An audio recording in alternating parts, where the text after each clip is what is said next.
Negotiators from the U.S., Ukraine, and Russia all sat down together in an attempt to work out a deal that would end the war in Ukraine. It comes as President Trump finds himself on the receiving end of some strong criticism from one of the U.S.'s closest allies.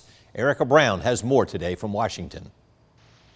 Representatives from Ukraine, Russia, and the U.S. met in Abu Dhabi Friday, according to U.S. officials, for the first three-way negotiations to end the war in Ukraine. The joint talks are seen as a sign of progress, but control of territory is a big sticking point. It's all about the eastern part of our country. It's all about the land. The talks follow President Trump's return from the World Economic Forum. In a social media post Friday, he wrote in part, many things were accomplished, including the framework of a deal with NATO on Greenland. We're all going to work together, and actually NATO is going to be involved with us.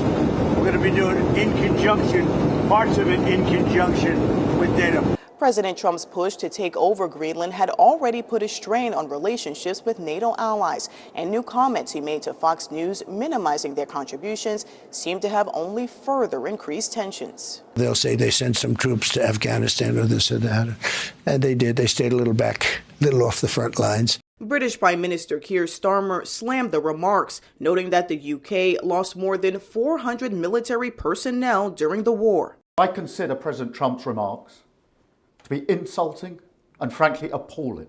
In another sign of the Trump administration's growing tension with allies, President Trump revoked Canada's invitation to join his new Board of Peace following a back and forth with Canadian Prime Minister Mark Carney.